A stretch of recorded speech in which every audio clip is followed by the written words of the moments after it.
everyone, I'm back doing a follow-up video to my recently released miniDSP tutorial. This is the updated tutorial that all of you guys have been asking for, and it's finally out, and man, the outpouring from you guys has been amazing. Thank you everyone for watching that video, commenting, giving me super thanks. I mean, I didn't even foresee that happening. I just thought nobody would care after so long. So it's really great to see that just a positive reinforcement from the community, and I love each and every one of you guys. I did not do post-calibration measurements in that video, and that's what this video is for. So I'm basically going to run through my post-calibration measurements. I'm going to show you how I measure. It's pretty simple, but there actually is something in Room EQ Wizard that I really love. It's something that has been added in one of the more recent betas. I think it's been around for a bit, but I never covered it. So I'll talk about that, and also talk about what to do if maybe your response isn't exactly what you thought it would be at or around your crossover point, because you could do a couple little tweaks, not a whole lot. Because we're adding a miniDSP to the system, we're adding about 4 to 5 milliseconds of latency to the subwoofers that we just cannot correct. That kind of stinks, but it's okay. If you follow my guide, you want to make sure that your phase or your polarity of your speakers and subwoofer match. And so we will be taking a look at that today as well, just to briefly go over that. So I've already felt like this intro is long enough. Let's dive into REW here. And I've already got my target curve up here. If you guys don't remember how to create this, it's really simple. Go up to EQ. We'll go down to our add room curve here, because by default, it is just flat. And we can make another measurement for that if you want to, but I'm just going to use the room curve here, and then you just click on generate measurement from target shape, and that will create that. You can see it actually created a 75 dB flat target. This is actually just a default file I have that I've saved with both of these, so I can just open it and get going instead of having to create that every time. Little kind of, I don't know, quick tip for you guys. Do something like that if you think you're going to be using REW a lot. We're basically going to do verification measurements at my main listening position. Well, it's the center listening position. We'll do that first, make sure our crossovers are good, and then we'll do an average of the 3 spots here, kind of like I measured in the other video. So I'm going to go ahead and click on measure up top. And I'm going to do a little thing here. This is a great feature of Room EQ Wizard. I'm going to type in space dash space P0. That's our first position. And then I'm going to click on prefix with output, and you'll notice whatever channel I select is going to show up here. That's really great. It makes it so it's much easier to label things correctly, and you don't have to go through a lot. We've already typed in our range and everything. I'm just going to do full sweeps. But just to go through, I've typed in 0 to 24,000. You can do 20,000. I just always do 24,000. It's a habit. And then we're going to pop over to the settings real quick. For this tutorial, I'm going to do 256K. I would probably recommend doing 512 just for a little bit more accuracy, especially if you have a lot of noise. The longer you have this running, the more noise it will actually be able to reduce. So it will give you a little bit more accuracy, but because we're just making a video here, I'm not too worried about that. And then we come on down here, and for the mode, we're going to change this from single measurement to sequential channels. This is really awesome because one of the biggest banes of my existence is doing multiple measurements with REW. Basically left, center, right, side surround, or right side, left side surround, right side surround. This automates that whole process. So if we click this little twirl down here, we can actually have everything selected that we want to have measured. So I'm going to select everything, but what's cool is if you like things to go in a certain order, like say you don't like the order that it defaulted to, like you want to do left, center, and then right, whatever order you select here is the order that it's going to do the measurements in. So we have left, center, right, surround left, surround right, back left, back right, and then LFE at the very end. You can also add a start delay there. So if you're like in the way and you want to get out of the way, you can do that. I want to pop back up here real quick under timing and make sure that acoustic timing reference is selected. This is something that I just leave on all the time. I never change it. It's super quick, doesn't add a ton of time, and it's always nice to have a timing reference on every single measurement. With that, I'm going to make sure that my receiver is at 0. I've reran Odyssey. I've checked the crossovers, and now I'm gonna do measurements of all of the main speakers. So we can check levels real quick, just to make sure we get an output, and that's good. And I'm gonna click start. I'm gonna fast forward through this because it's gonna go through each and every channel, but you obviously won't have it fast forwarded. So you're just gonna have to sit there. I am so sorry, but here we go.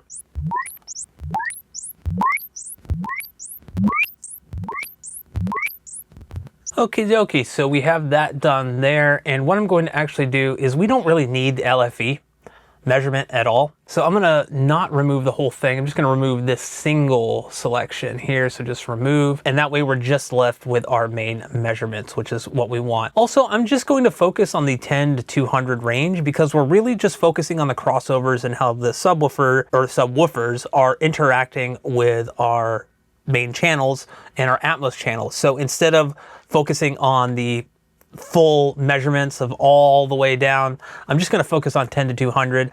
I just find it's easier just to go ahead and do the full measurement so you kind of see the entire frequency range. And that's just a personal preference. But if you want to save a little time and you're just focusing on the 10 to 200, you can just do a measurement between either 0 and 250 or 0 or 10 and 250, whatever you want. But just for the purposes of this video, this is fine. So I'm gonna go ahead and measure the Atmos speakers here. I didn't really walk through how to do this in the other video, but basically I downloaded some measurements from, or some measurement test patterns, I guess you'd call them, test tones from Obsessive Compulsive Audiophile. I'll link in the description below to that video where I downloaded these. They're completely free. They don't cost you anything. You will need either VLC media player, or I think I'm just using the legacy Windows media player. So you will need that, but it's pretty simple. So basically, here's my folder here with all of my test tones in here. I'm just looking for the top fronts and the top rears. So I have TFL, TFR, TRL, and TRR. And we also need to make sure we have this measurement sweep. And so what we need to do is I'm going to double click on TFL. I'm going to pause it. I have it defaulted to opening in the legacy Windows media player. Then I'm going to click on measure, and we don't have to prefix this with output because we can't auto measure these or have it auto name these. So I'm going to type in TFL, and then very important is pop over here to playback and go from file. I'm going to click on the folder, and then I just want to find that file that I talked about. So that is in the OCA manual Atmos calibration, and it's the only file that will show up. We'll open that, and you should see a little thing here. That's exactly what we want. And so with each file from OCA, there is a timing reference using the center channel, and it plays a beep before and a beep after, just like REW would. And so basically, I can hit start, and I'm not limited on time at all. It's basically listening and waiting for that timing reference, as it says right there. So if we go back over to our test tone or test sweep, I'm gonna hit play. You can't see it, but my receiver kicked on Dolby Atmos, and you should hear the chirp right when it hits around here.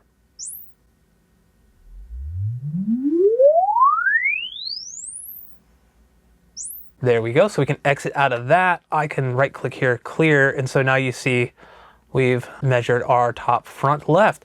Don't mind this down here. It's only because the test sweep goes from 20 Hertz to 20,000 Hertz. And so everything else that we've done is from 0. 20,000 is really okay because we're just looking at the crossover point, which as you can see here, looking pretty good. I'm gonna go ahead and do the same for the top front right. So double click on that, pause it, go back here to measure in REW, type in TFR, click on start. And remember, the great thing about this is we're not limited on time. We can talk before the chirp.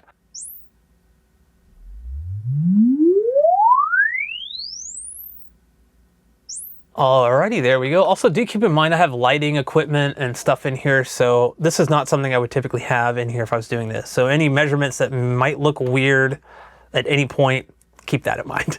It's not the most ideal situation, but how else can I make tutorials for you guys? All right, so we're gonna do the top rears here, top right left. Gonna go to that folder, double click on it, go back to Room EQ Wizard, go back in here to measure, and then I'm gonna click top click. I'm gonna type in top rear left and start, and then we'll go back to our media player And I'm just gonna go ahead and pop this over here.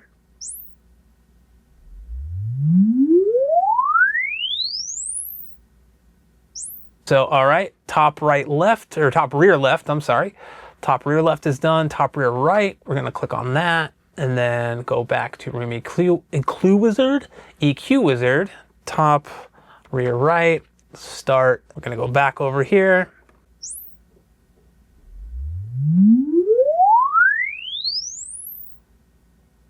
Okie dokie. So if we take a look, clear trace selections, we're just going to go one by one. I'll do vector averages of these at the very end so I kind of see how everything is going with like the speaker pairs. The crossovers are typically done in pairs except for the center channel. Might depend on your receiver, but that's typically how it goes. So our front left here, looking good. We got a little dip right here. I think we landed on 90 hertz for the crossover, but this is really good. This is actually part right here of the original measurement for just the left by itself. So with the subwoofer, we got great response. Let's check out the center. So we got a little dip, so we may want to look at going up just a little bit. I think we landed on 90 or 100 for the center. I typically don't like to go above 110 or 120 because at that point you get very, very localizable bass, and we don't want localizable bass. We want it sounding like it's coming from everywhere. So I think we're at 100. So I might want to try 110, but honestly, I'm okay with this. 110 might get us maybe a decibel or two more. I don't know. We could play around with that.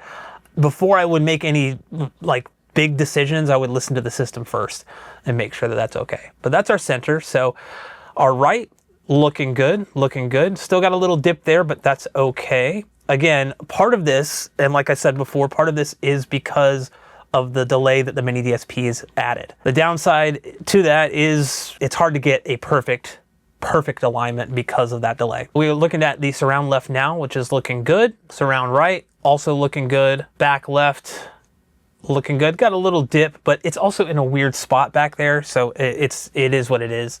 And then back right, we're looking kind of the same here as well. And then let's see, I got our top front left. I'll take that. Top front right, let's turn that off. Top front right, looking real good. Top rear left, also looking good. Again, these little peaks and stuff, I mean, we're talking about, it's supposed to be here around 76, 75.96, 76.36, and we're at 78.5. So it's about 2.5 dB.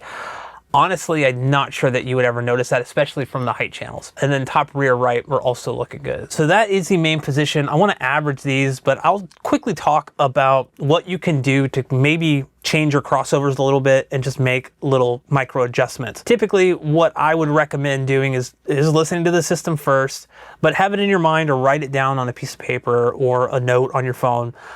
If you want to maybe try boosting the center channel up 110 hertz. And so what we can do is actually do a measurement at 110, but we'll change it back to 100, but we can see what is going on with the center channel there. So I'm just gonna go in here and I'm just gonna type in center 110, and then I'm gonna go change this back to 0 to 24,000, boom, and then single measurement. We'll just do the center. Also, something you want to do after you run those Dolby Atmos sweeps is check levels. Because what has happened to me before is it won't switch over back to the regular multi-channel output. It'll stay on Dolby Atmos for like 1 or 2 times when I hit check levels. And if you hit start, it's going to be like, we can't detect anything. So always a good idea to just check levels and make sure you got a signal there. And then I'll hit start here to take that measurement.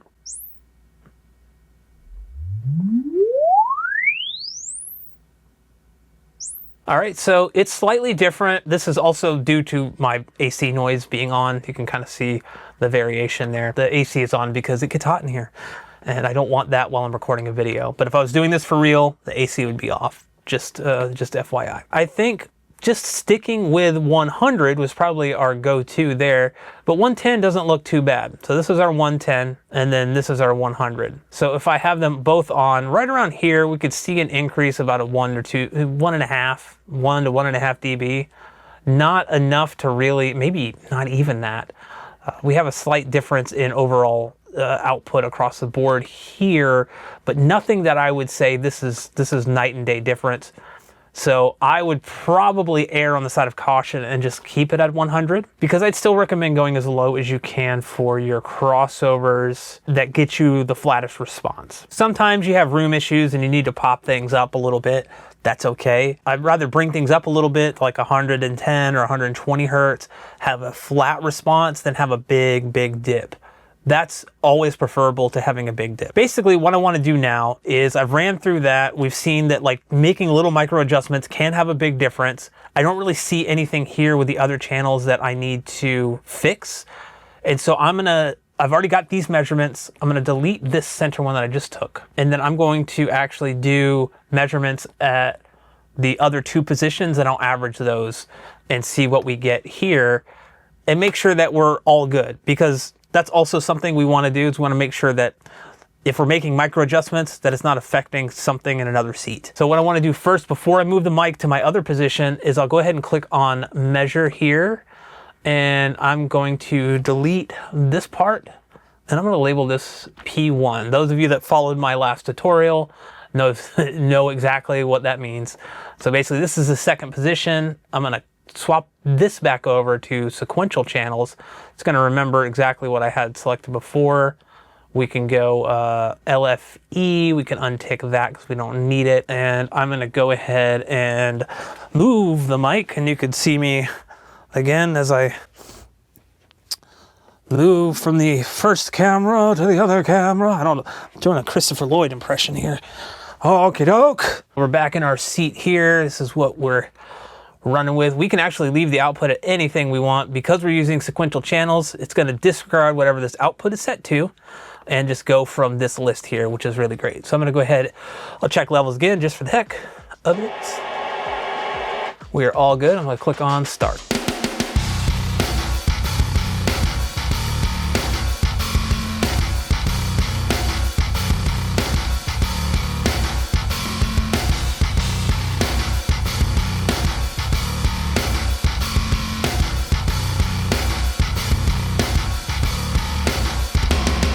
Okie dokie, so I'm going to move the mic back to the original position here, because I actually did forget to do one thing. This is what happens when you're doing it on the fly.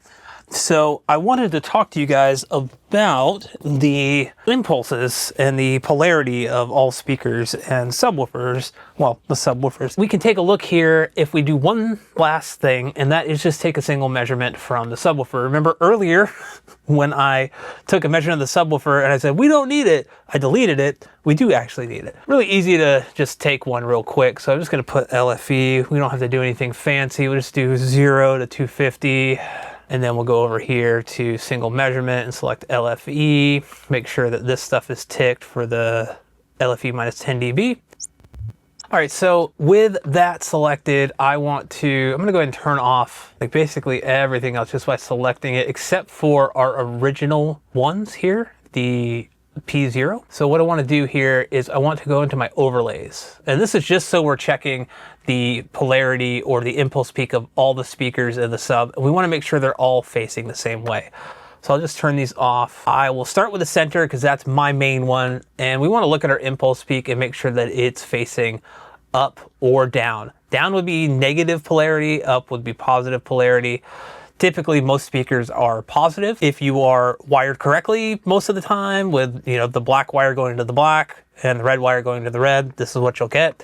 So we want to make sure that the center, the left, the right, the surround left, and the surround right, those are all facing up. We have those, the impulse peaks are all good. This is just, I'm just checking for my own personal peace of mind. These are all good here. Yep, okay, so those are all good. And then the subwoofer, we want to make sure it's facing up as well. And we might have to zoom out to see, and here is where we could see, yep, it is facing up. And you see, this is the miniDSP delay I was talking about. So it should match about right here. It does not. Why is that? Because of the miniDSP. If we actually, I think it's control and right click and drag, we can see the difference. So it is arriving about 4.72 milliseconds, 712 milliseconds, sorry, 4.712 milliseconds too late. We can't really fix that. Can't add a negative delay to the miniDSP. We could try to add distance in our receiver, but like I said in the other video, mine's maxed out. So this is as good as it's gonna be. With that said, we'll go back and we'll take a look at everything else and how we're all doing together with everything average across multiple seats. So I'm gonna turn all of these back on here. I am going to turn these off, and I need to vector average all of these. And for those of you that watched the original video, we can just take, and I'll do this in real time, make sure that, let's see, all of the same ones are selected. So I'm gonna select the left, the position 1, position 0, position 1, and position 2, which is right here. And I'm gonna make this a little smaller, go over here. And I'm only doing this so you guys can see it. You don't have to do this at all. I'm gonna bring up my impulse graph, clear, and then we'll make sure that those same ones are selected here as well. So I'm gonna go over here, back to this, make sure that the little blue thing here is selected. Notice I have my target curve on. Watch what happens when I try to cross correlation align. I'm gonna get a little thing that says all measurements must have an impulse response. This does not, and it will tell you that the 75 dB curve target doesn't. So I had a question last time that said they were trying to do the vector averages or trying to do the cross correlation align, and they were running into an issue where they got that error. And I haven't answered that yet, but it might be because one of your target curves is actually still turned on. So you might want to make sure those are turned off and try it again. So I'm going to go make sure that this is selected, right click on cross correlation align. You'll see those guys popped up there. Then we could do our vector average. We'll call this LO, just for our average. We'll deselect all of those. We'll do center next, so we'll make sure that's selected. I'll go here. I'm gonna make sure that's on. The reason I'm clicking on it on this side over here is because I want to make sure that it shows up in the impulse next to it over here.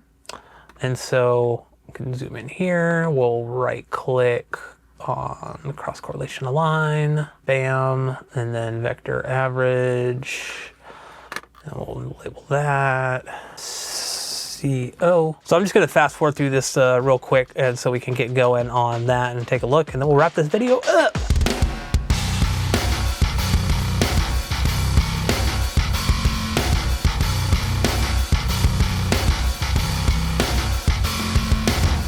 All right, so all of these are average. Let's check out what's going on now. So across multiple seats, this is our front left.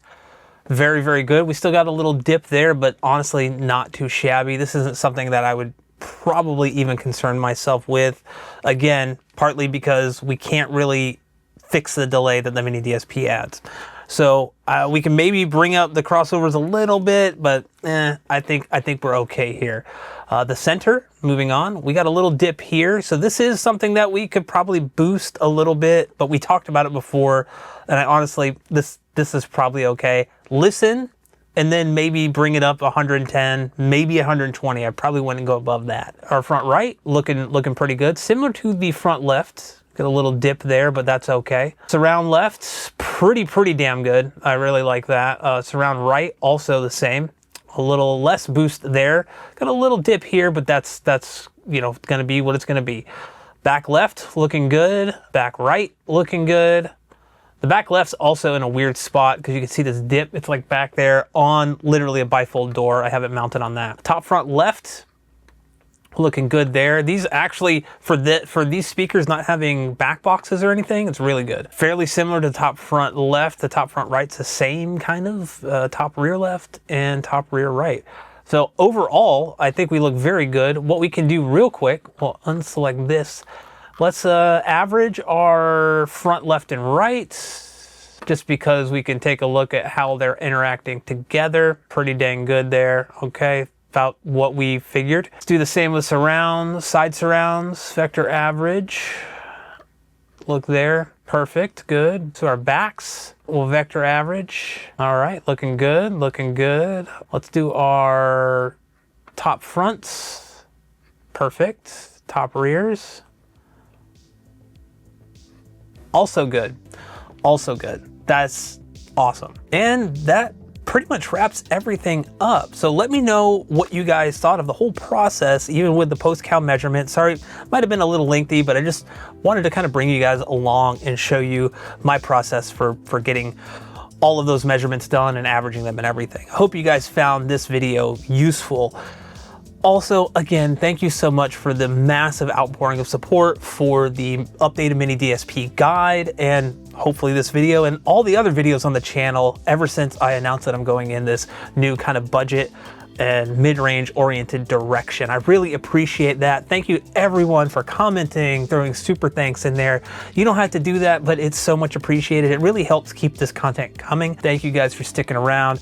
Hopefully you found it useful. If you did, hit that like button, subscribe to the channel if you haven't. Let me know in the comment section down below if you have better ways of doing anything I covered in the video. I'm always willing to learn. I want the community to learn along with me too. So thank you guys so much for watching, and I will catch you in the next video.